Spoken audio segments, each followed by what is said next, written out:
get very passionate about sharing with other folks at other churches about ideas or advice or systems or structures or ways they can do things. And so I love the opportunity to get to be with you guys today. So thank you for allowing me to be here. We're going to try to talk for the first 30, 40 minutes or so just about how-tos and things to look at, but some folks on our staff here are going to join me on stage at the end for some Q&A. So you can ask us questions about video processes and equipment, lighting. Our lighting designer will be up here, as well as our senior audio engineer. He'll be with us as well. And you guys are more than welcome to ask any questions that you may have that might be helpful for everybody else in the room. Or if you have specific questions that may only be specific for your scenario, you can talk with us afterwards. We'll be around for a little bit, and you guys are more than welcome to pick our brain. But the technology side, the pulling off the service in and of itself from a production side, it can be a little bit daunting if you don't have a technology background. But the reality is that the world we live in now, everything is done through the filter of technology. People spend all their time on laptops or phones or TVs. People are used to spending all their time looking at a screen. And so knowing that and knowing how the world works, we have to understand the fact that what we put on that screen and how we create an atmosphere of technology is crucial for how people are going to receive our product. In the Bible, Jesus used parables, which were relevant stories to take a message, but he packaged it in a way that everybody in his time could understand it. That's what technology is for us to an extent. That's kind of our parable. It's our packaging. It's how we take our message, but put it in a way that's relevant for people to understand, because people nowadays, they want flash and they want bang, but more than anything, they want to be entertained. They want to have something good they can look at or something loud they can listen to. And knowing that, there's a little bit more emphasis nowadays on the technology side. So it's not just about content, but it's also about presentation. And so I want to cover just a few points on that, some things to keep in mind as you look at building what you're trying to establish from the ground up. The first thing you have to do is determine what's important. And for us here at Church of the Highlands, creating a great worship experience is the number one thing on the list, because you never get a second chance at a first impression. And the first 20 minutes of your service are going to determine how well people receive what happens after that. And so how you structure your worship set at the beginning of your service and how you're able to pull that off from a technology standpoint is crucial, because that's your only opportunity to either get people engaged with what you're trying to do or disengage them and make them feel like they're not a part of it. And so Pastor John Larson on our worship staff, he's going to talk a little bit later on about how to create a worship experience from the musical side. But from the technology side, when it comes to spending, we here at Church of the Highlands believe that sound is going to be the number one priority, because if people can't hear what you're saying, then they're going to tune you out. And so as you're building your system from the ground up, we believe that you should place an emphasis on high-quality audio systems to make sure that you have intelligibility and clarity, that when the people are there listening to worship and they're listening to the message, they can hear everything that's happening so that they can be engaged and be a part of that. And again, we can talk some specifics a little bit later on once we talk a little bit more about equipment. Once you've established your priority, because everything is built off of what you deem as important, the next thing you have to identify the key components for making that happen. And for us, we believe that starts with an effective leader, because if you don't have somebody that's kind of leading the charge for you on the technology front, then you're going to have a hard time focusing on what you should be doing, which is preparing the message and ministering to the people in your church and taking care of everybody else and making sure that they're nurtured spiritually. I kind of see an effective tech leader as an armor bearer. I compare it to the Jonathan and David story in the Old Testament, where Jonathan was the armor bearer. He was willing to do all the heavy lifting, do all the grunt work so that David didn't have to worry about all that. And that's how I see the key technology leader, because when you're preparing your service, you shouldn't have to worry about whether the projector is going to work, whether the sound, the speakers are plugged in, do we have a CD that we're going to play, are the notes loaded, do we have the right song lyrics. You shouldn't have to worry about all that. But developing a leader, somebody that more than anything you can trust, is going to be crucial. We listed some of the things that you want that leader to have. You want them to be in love with the details so you don't have to. You shouldn't have to worry about where the cables are coming from or how they're getting plugged in. They should be able to recruit and inspire others, because as we know, the number one goal of any leader is to try to replicate themselves and raise up another generation of people that can come behind them and learn how to do it. And somebody in your tech ministry that's leading that, your production team, your tech arts, whatever you end up calling that, they have to have an effective gift of knowing how to train people, how to build relationships, and raise up other folks to help them do what they're doing. Because as your church grows, you're going to need more people to pull off your services. Your people are going to want to go on vacation. They don't want to have to be at every service all the time. And so it's important that we're able to develop a system that we can develop other leaders and teach and train people how to do the different aspects of the service. We see quite often here at Highlands people that come through and want to be a part of our teams. So many of them come from bad church backgrounds where they've had experiences where they got burned out, they got overused, they were obligated to do everything all the time because they were the only one that knew how to do fill in the blank, whatever it was.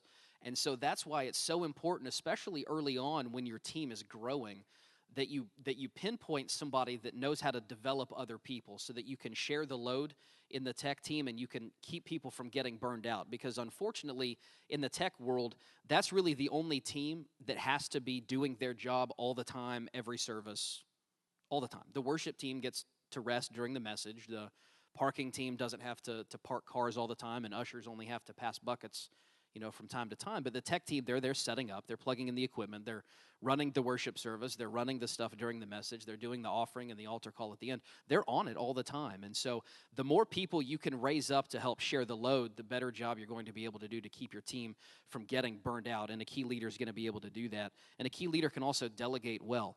One of the problems tech folks run into is that it's often very difficult to convince yourself that I can let somebody else do it. I don't want them to do this because they don't do it as well as I do, or they don't do it the way I've always done it. And that can be a very hard hurdle to get over. But in order to, again, build your team effectively, you have to find a leader that knows how to delegate well, and you may have to encourage them in this particular area. Once you have your leader, you have to figure out what kind of gear you're gonna put your system together with. And one of the notes that we have on here says, consider a consultant. And the word consultant is the one that's underlined, but I want to underline the word consider, because I don't want people to feel like they have to do any one particular thing. But this is an option that you could potentially look at doing, especially if you're not a tech person. If you don't come from a background understanding technology or knowing what gear you should have or what are right ways and wrong ways to do this, the best route to go is to find somebody that does and ask them questions. And consultants are often people that have experience working with other churches, that can build a system, that can recommend equipment you can use. We can talk a little bit more about that later on. But that is one thing that you could consider. If you have other people around you that have done it before or have experience, or you have a relationship with another church and you can get some pointers from them, then obviously you could go with the route that you already have that relationship. Audio, when it comes to the equipment side, we mentioned earlier that audio is probably one of the most important things you're going to be able to do. And when you're determining what equipment you need on the audio side, there are several things we have listed here, decisions that you may have to make on what type of equipment you want to get on day one.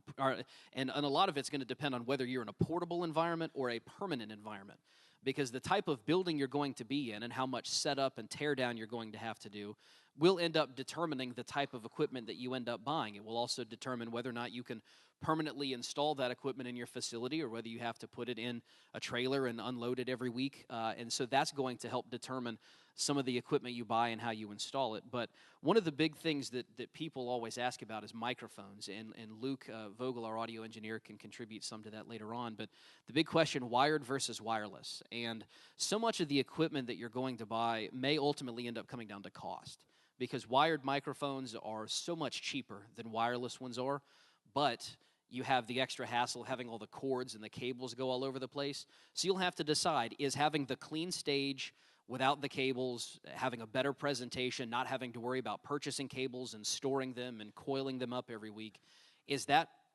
getting rid of those variables, is that worth paying the extra cost for wireless microphones? Floor monitors versus in-ear monitors, that's another big question. We're all familiar with churches that have the wedge monitors on the floor at the front of the stage for people to be able to hear themselves in.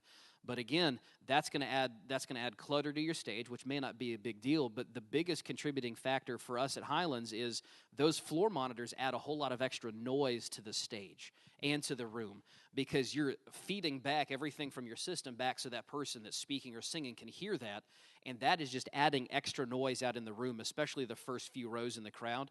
And if you're having difficulty finding an effective audio engineer, or you have somebody that maybe doesn't have a whole lot of experience, it's much more difficult for them to have a good mix of that worship set or of the speaking if there's all of that extra room noise. And so we value in-ear monitors here. Again, there's more of a premium when it comes to the cost, but it also makes it a lot easier on your team to put out a good quality product every week because you're eliminating stage noise. We also try to do, this isn't really on here, but we do try to do drum enclosures around our drum kits at all of our campuses because that's eliminating extra noise that's going to be on the stage, that's going to be in the audience, that could affect the quality of the sound that everybody experiences. Digital versus analog boards, that's another question. Do I want to get the old analog board that's got all the knobs and all the faders on it, or do I want to get one of the fancy newfangled digital boards with all the lights and all the buttons that way?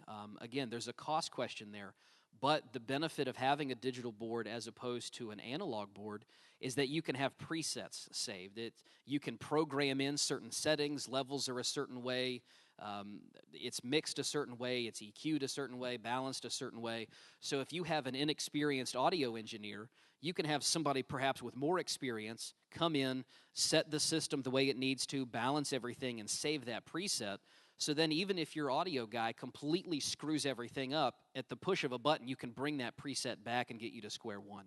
You can't really do that on an analog board without knowing exactly how all of your knobs were turned to begin with. There's also a benefit for the digital console if you're going to have multiple audio engineers week to week. If you have people rotating through, then everybody can essentially create their own preset. And this is, when I mix, I normally keep it at this level, or I like this being over here, or this high. You can save different settings, so when that different audio engineer comes into mix on their given Sunday, they can recall their preset instead. On an analog board, you're just at faders and knobs that were left from the last time they were touched, and you have to go back and readjust everything. So again, there are benefits, but there's also the cost factor that could determine which way you want to go in that regard.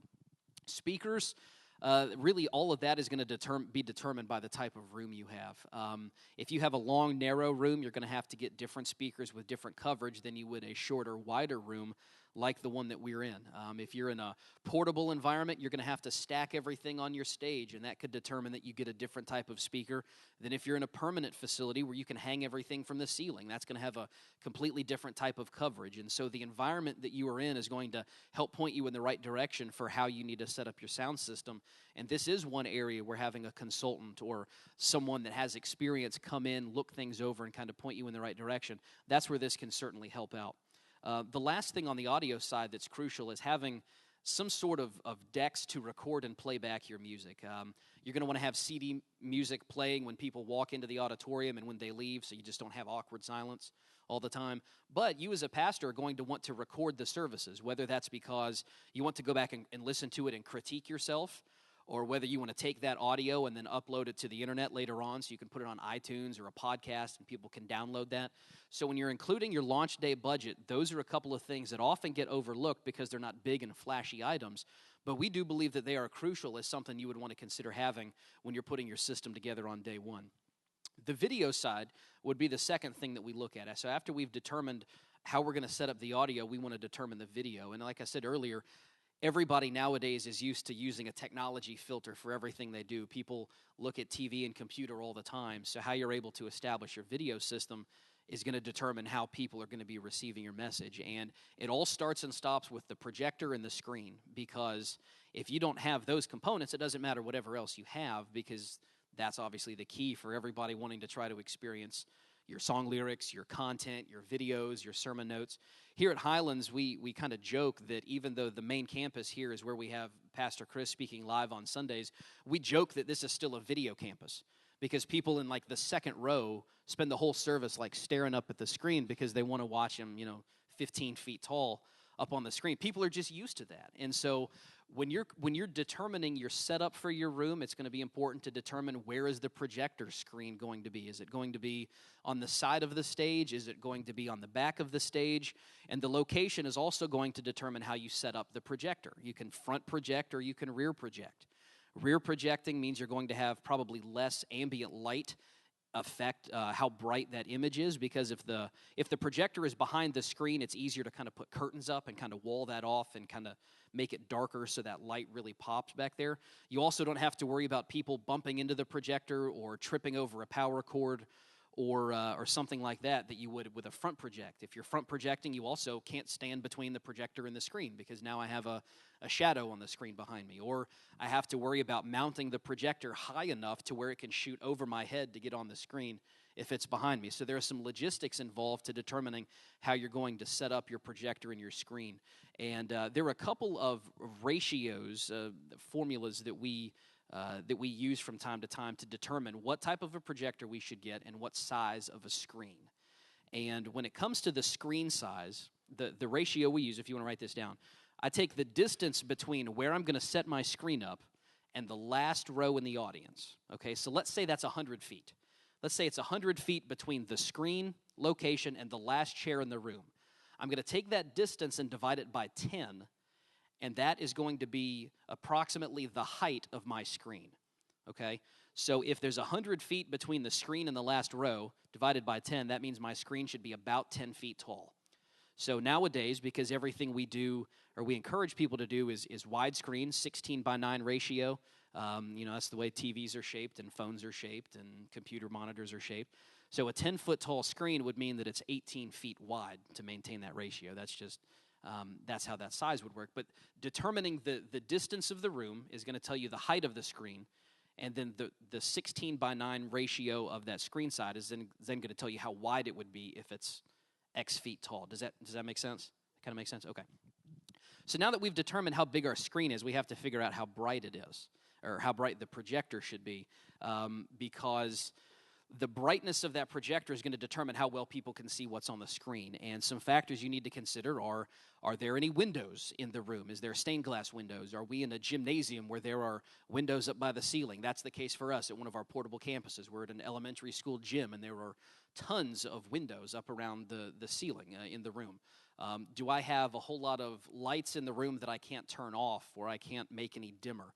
If that's the case, you need to work on focusing towards a brighter screen to overcome those obstacles. Whereas if it was a completely black room where you could control all the light, you could probably get a dimmer screen. Now, how we determine the brightness for your projector, there's another ratio here. You take the square footage of your screen. So let's say that we're using that 18-foot wide by 10-foot tall screen that I mentioned earlier, 18 by 10. Take the square footage of your screen, which would be 180 in this case, and I multiply the square footage by 50, okay?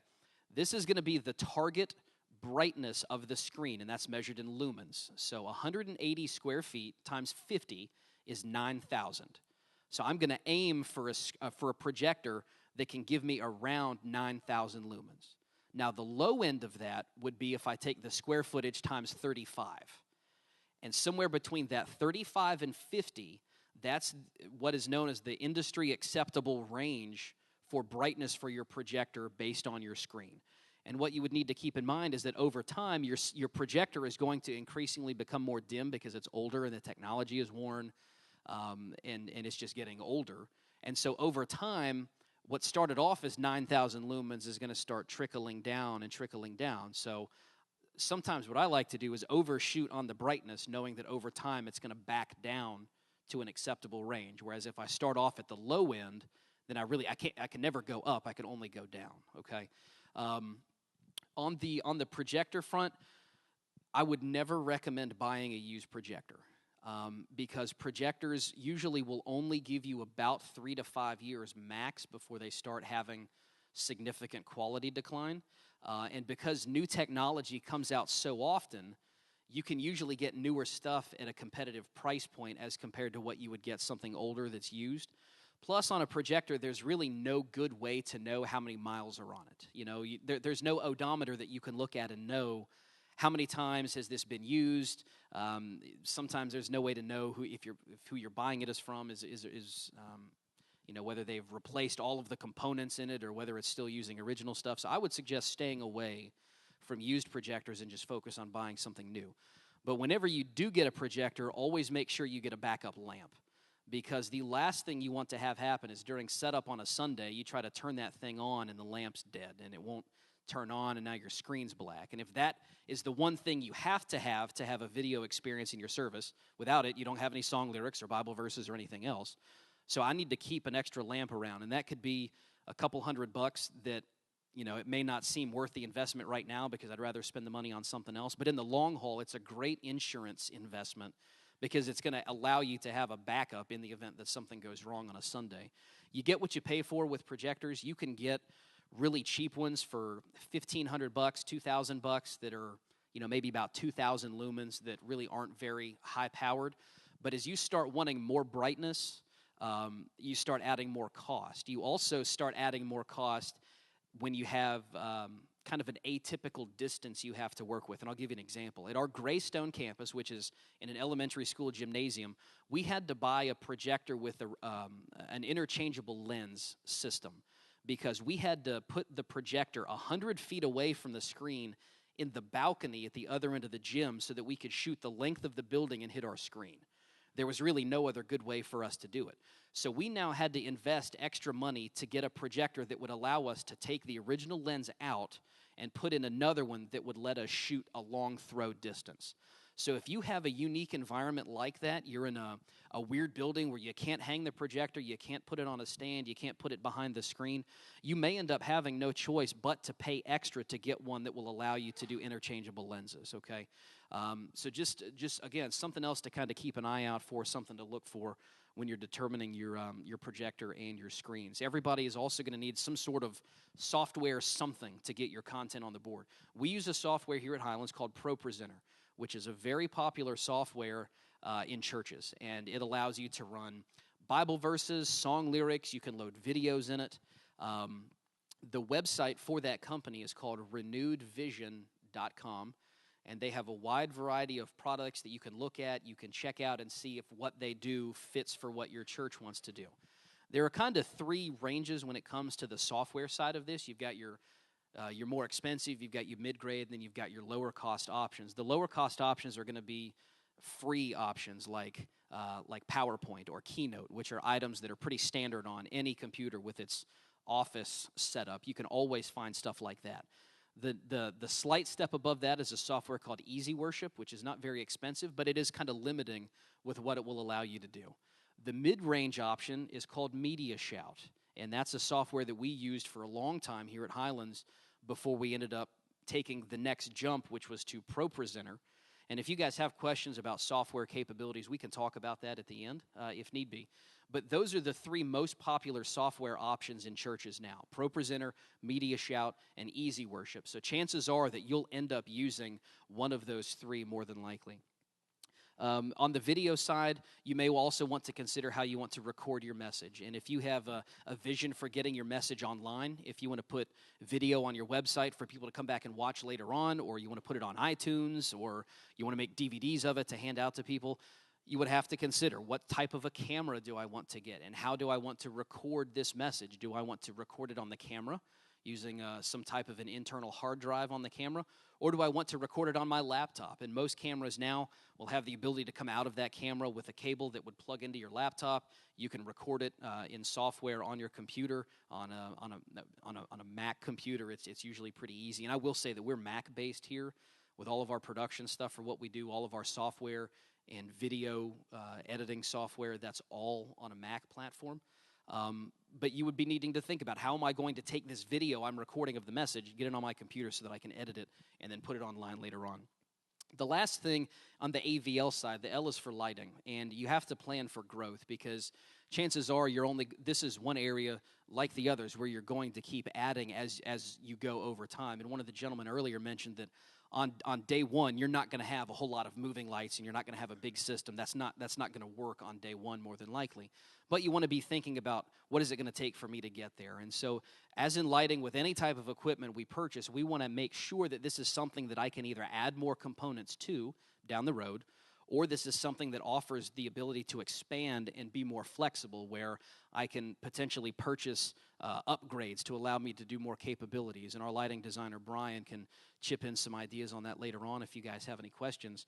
The three things to keep an eye on with lighting when you're determining how to do it and what to do: you have to light the talent. You have to light whoever's on stage. Obviously, nobody's going to be able to see the senior pastor if he's not lit. You have to consider lighting the set. Do I have a design? Do I have things on the stage that I want people to see? If so, then I need to figure out how to light them. And then third is adding to the experience. And this is one of those things that more than likely you would grow into, just like we did here. We didn't have very many lights at all when we were back at the high school in our early days. It was very, very basic. We were in a high school auditorium, and we used the stuff that they had there.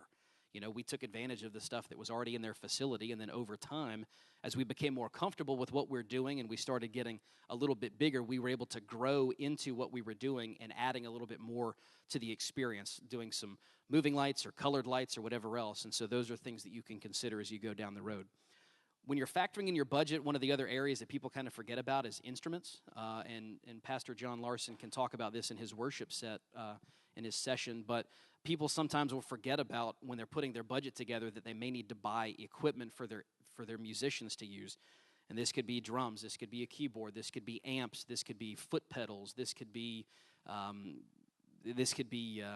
anything that a musician might need to come in. Because if you're relying on volunteer musicians to come in, there's a possibility that some of them don't have an amp that they can bring back and forth, or they may not have a full capability of their drum set. They may not be able to bring their drums in all the time. And so you would have to consider, do I need to purchase something like this so that whatever musician I bring in can still play and I don't have to worry about a guy showing up with a guitar and no amp to plug into? This is also beneficial if some people, like I said, don't own their own stuff. But if they do own their own gear and they're going to be on vacation one week, you still need to have a plan for how you're still going to be able to get drums or guitar or whatever else. And so you would need to think about, are there things here that we want to consider purchasing? So once we've talked about our equipment, the next thing on the list is copyright requirements, because unfortunately everything we do nowadays has some sort of a legal tie-in. And there are two types of copyright licensing: CCLI, which is going to cover the music copyright, and CVLI, which is going to cover the video side of this. Now, on the music side, you would pay a rate based on whatever songs you do in a live worship environment. But I will say, if you do want to do any type of anything online, streaming at any point, whether that's on day one or day 1,000, there is a different type of license involved to essentially broadcast what you're doing to the internet. So there's additional copyright licensing that you would have to do as you take that step. And generally, those licenses only cover what you're doing live. So here at Highlands, we pay one licensing fee for what we do in the auditorium. We pay an additional licensing copyright fee because we're streaming live online, but we cannot go back and post audio that has already been recorded and go back and put it online after the fact. We do not have copyright permission to do that. So when we put our messages online after a Sunday, that's just the speaking. That's no music involved in that because we do not have copyright permission to do that. So that's something you'll need to think about. The CVLI would be in case you ever want to show video clips during your message. You want to show part of a DVD. We do an At the Movies series here where we take movies and we show them and tie that into part of the message. If you ever want to do that, there's a copyright fee and licensing that's associated with that you'll need to look into.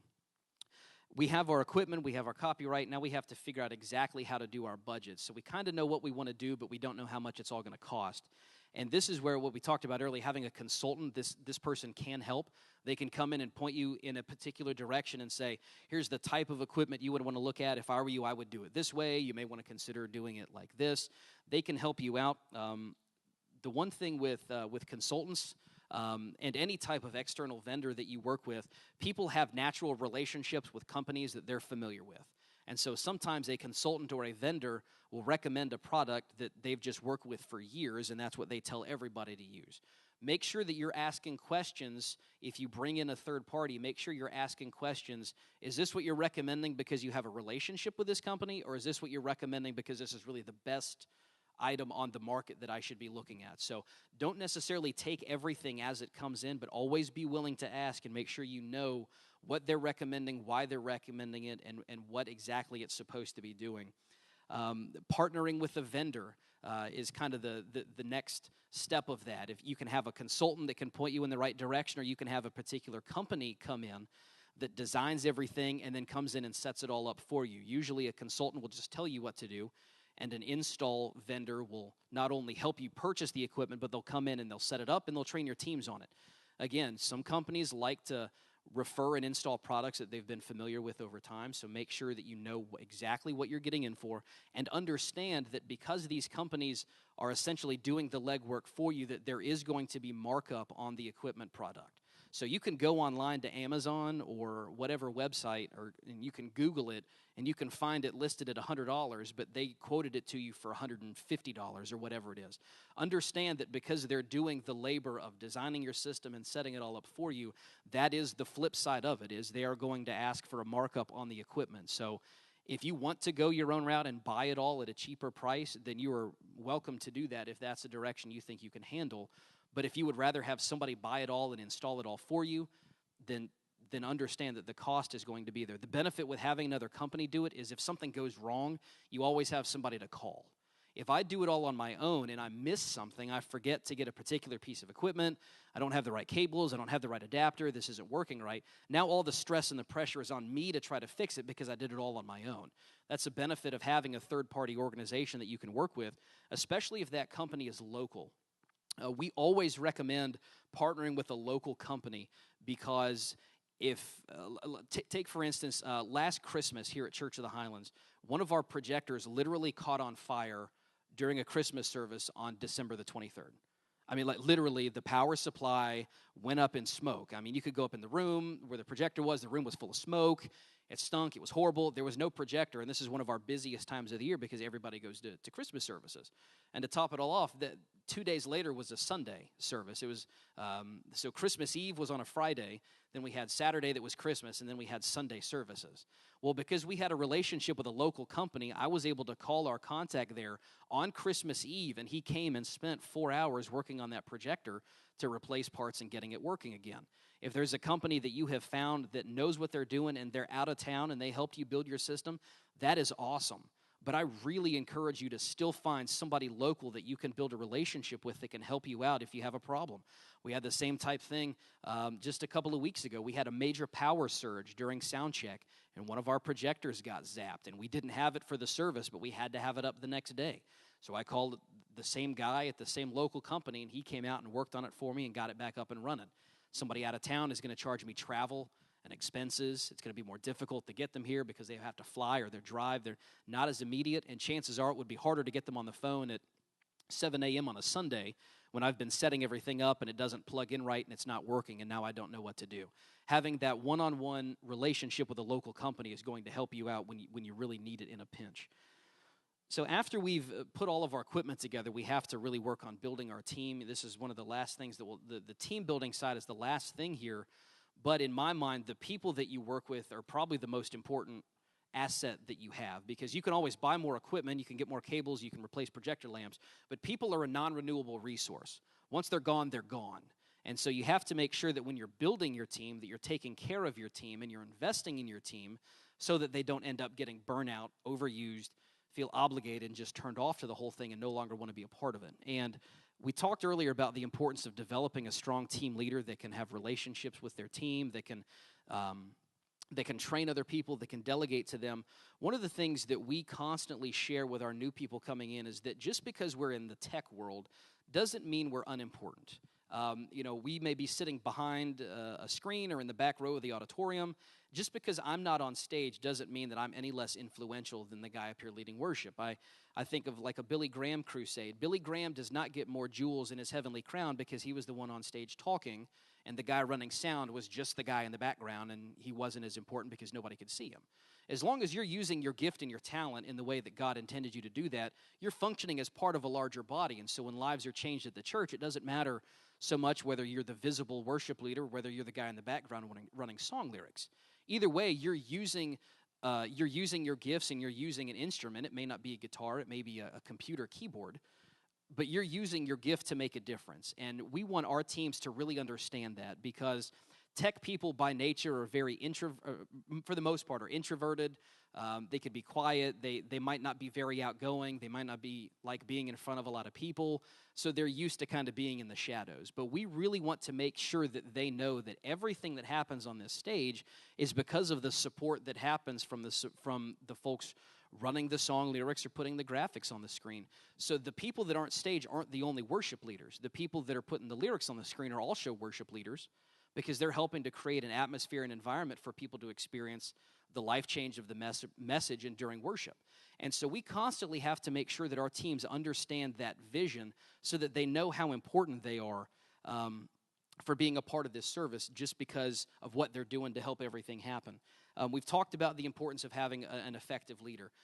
Having an effective audio engineer is crucial, and it may be difficult on day one to find someone consistently. You may have to rotate people through from time to time just to try to find people or take advantage of people that are available. But having that one reliable person that can mix for you on a regular basis is crucial because the audio is probably the most important part of your service.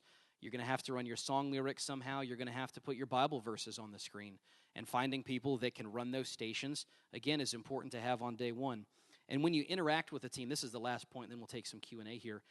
Your preparation leads to their success. So if you don't get them Bible verses for your message until 5 minutes before you walk up on the stage, they're not being set up for success, and they don't have time to prepare, and there's a really good chance that there's nothing on the screen behind you when you start to speak.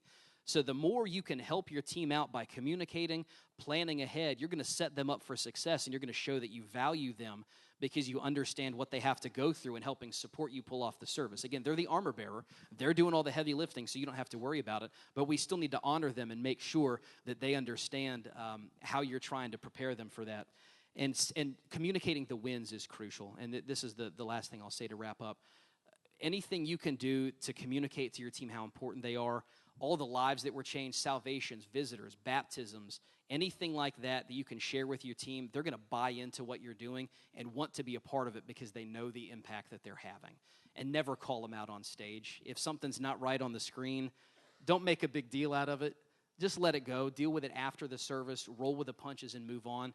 But if they do stuff right, do everything you can to honor them because they're the ones working behind the scenes all the time that nobody ever sees, but they're the ones responsible for making everything actually happen during a service.